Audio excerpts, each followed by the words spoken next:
I'll level with you here. This is the kind of episode that it's tough to make a good video about. It's neither exceptional nor awful, it just is. The Not Ready players all perform well enough, but the host seems somewhat stilted and poorly suited to the task.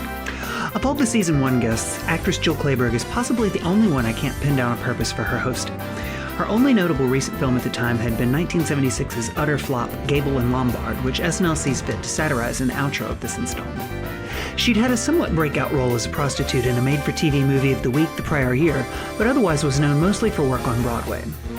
None of these, in my mind, qualify one to host what was by this point the hottest new show on television, so I'm unsure what put Clayburgh in Lorne's mind as a possibility, and what audience he sought to gain by having her on board. Honestly, this feels like a half-hearted rehearsal for the Madeline Kahn show a few weeks later.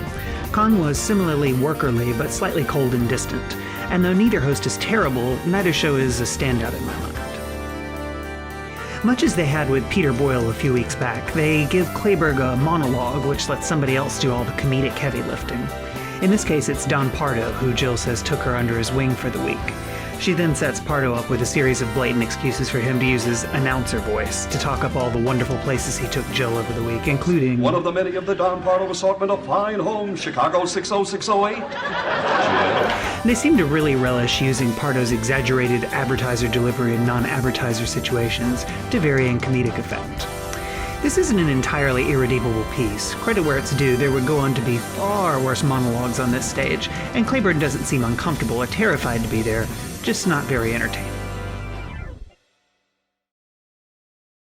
Unquestionably, the most interesting aspect of this episode for me is musical guest Leon Redbone, with whom I am now unhealthily obsessed. This guy is something else. He's a puzzling anachronism, but a delightful one. Redbone's shtick, and by shtick I mean his entire career and indeed life, is that he was seemingly born in the late 1800s, yet somehow lived outside of time. He often talked on stage about writing songs that had existed 50 years before he was born, for instance. He first rose to prominence after an appearance at the Mariposa Folk Festival in 1972.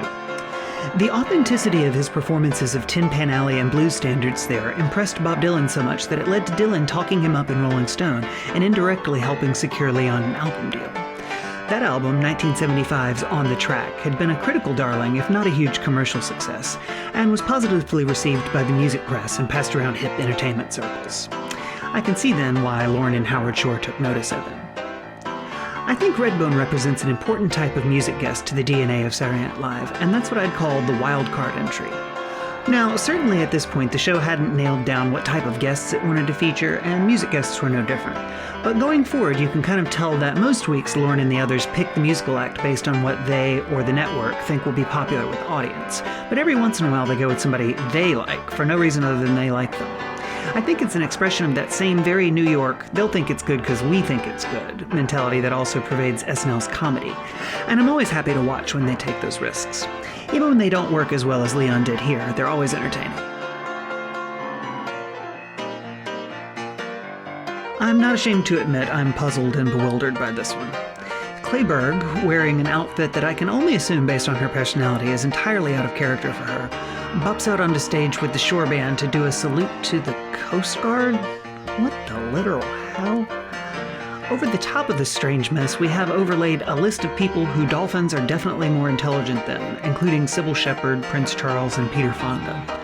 I don't know who a bunch of these names are, but former Miss Mississippi Marianne Mobley was among them, as well as Neil Young? That's probably the only list both of these two people are on together.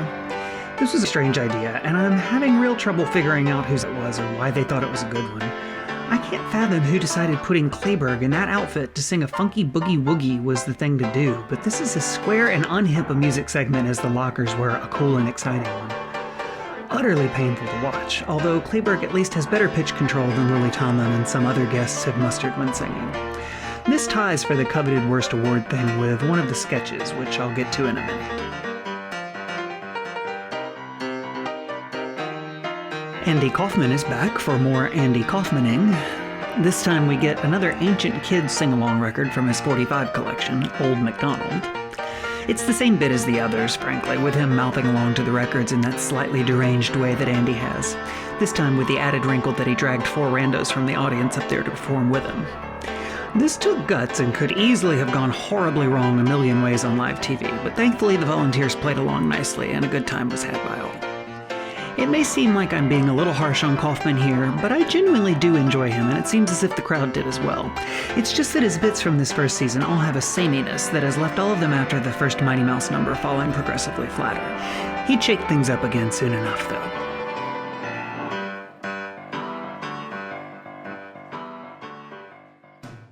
This week's lewd phone call has more BJ advice. Apparently ice cubes in the mouth are a thing. I can't imagine that being very comfortable, but whatever you say, Chevy.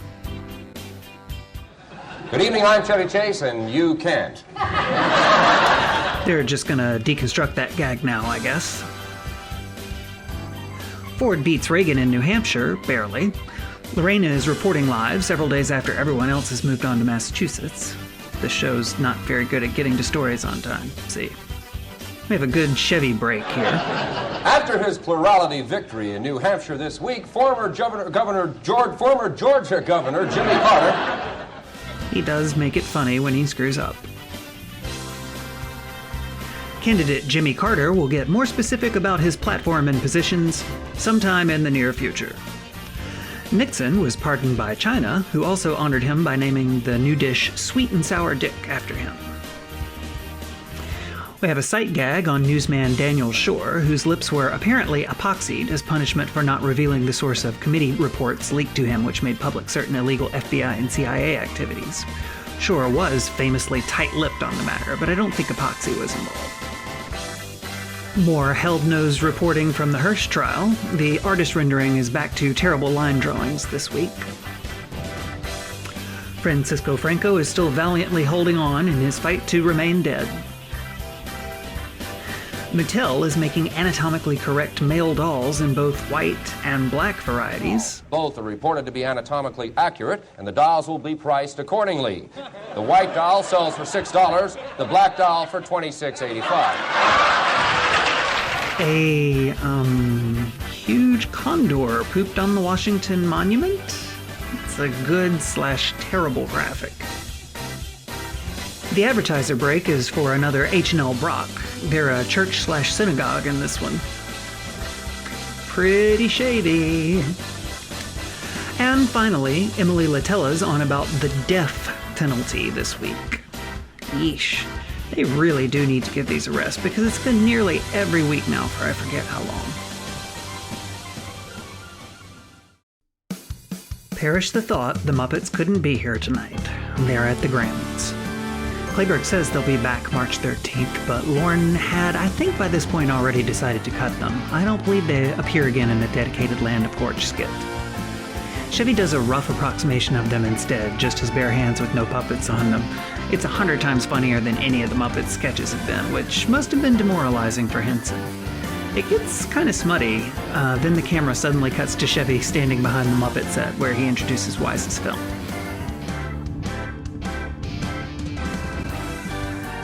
Gary Weiss's film this week is yet another inconsequential fluff piece about a middling celebrity and his relationship with his canine companion. This one actually makes slightly more sense thematically, as William Wegman is a photographer known for taking humorous photographs of Weimaraners in human clothing, whereas Taylor Mead was just some scenester with a cat last week.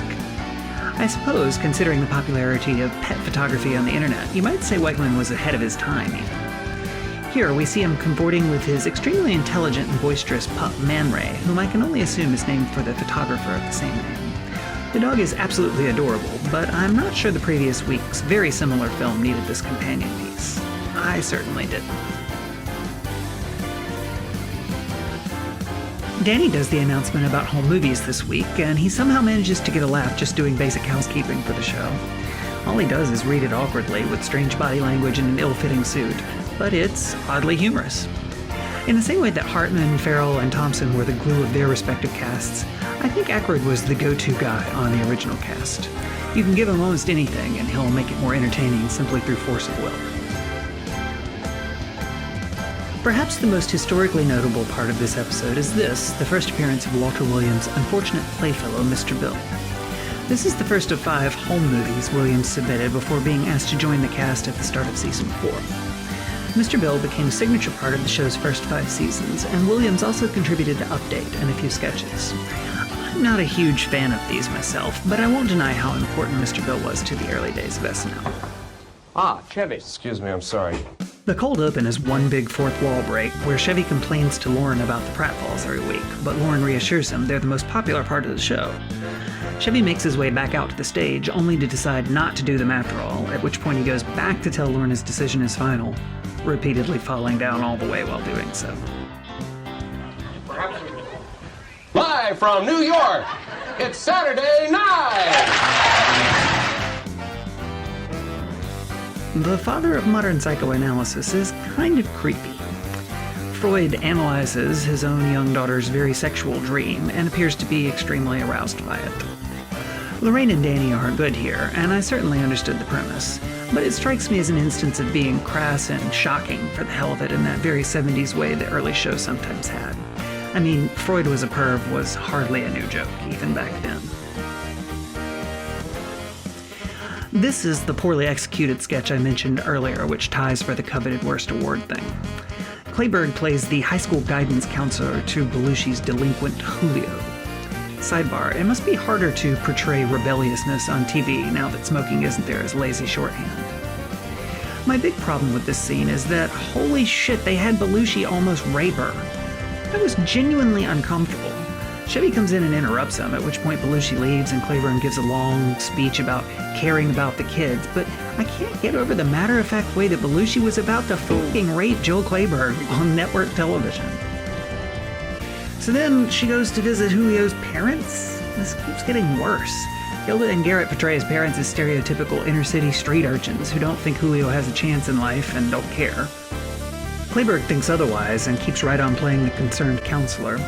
I'm guessing this is a takeoff on the sorts of movies of the week Clayburgh was known for because they were the sort of stereotypical vapid crap that SNL would want to parody. At any rate, the sketch is way too long. Belushi kills Danny, who was playing some sort of singing football for some reason. I don't even know what's going on anymore by this point. They've totally lost the plot and me. What the hell even is this? Belushi shoots Clayburgh too, then Chevy tries to recruit him for the whatever it was team. This was one of the worst, most convoluted skits I've seen on the show so far. I can't convey to you how little sense it made, and it completely brought whatever flow the episode had to a halt for nearly 10 minutes. Garrett is here to talk to all the white Americans in the audience about how blacks are being treated in America. I know a lot of you feel guilty, and you should, he begins. My great-great-grandmother was brought over here on a slave ship and was raped by her white master. And my grandfather was lynched by a mob for not tipping his hat to a white lady. Now they're dead now, and there's nothing you can do to erase their suffering. However, if you would like to relieve your guilt, I'm willing to accept money as a representative victim of 400 years of repression. Send your check or money order to White Guilt Relief Fund. He then tells them to send money to the White Guilt Relief Fund, care of Garrett Morris, to assuage their troubled souls. It's fantastic, and this sort of humor must have really pushed some buttons in the South, at least in the markets which aired it. Many Southern markets were still airing Carson Show repeats at this point. I didn't understand what was being referenced in the second of the Great Moments in Herstory skits, and upon looking it up, I now understand it, but still don't think it's funny in the slightest. The gag, so far as it qualifies as one, is that poor Isadora Duncan, a famous dancer of the 1920s, was killed when the long scarf she dons at the end of the sketch caught on the wheel of the open-top sports car in which she was riding, pulling her from the vehicle to her death. Hardy har frickin' har, am I right? Again, this happened in the late 20s, so I'm somewhat surprised the audience got the reference, and not at all surprised I didn't. Danny does an ad for Car Yummies, cheese treats for your car. It's really dumb, but Aykroyd always delivers in these kinds of pitchman roles. Clayburgh and Chase do a scene as a couple at a restaurant. It's purposefully cloying beyond belief, and I kinda hate both of them, which is the point. She asks Chevy what he's thinking about, and he gives her all the datey platitudes. How wonderful you are, etc., etc. Then Chevy finally asks Jill what she's thinking, to which she replies, warthogs. Cut to footage of warthogs. Scene over. A long way to go for that one, but I do like the punchline.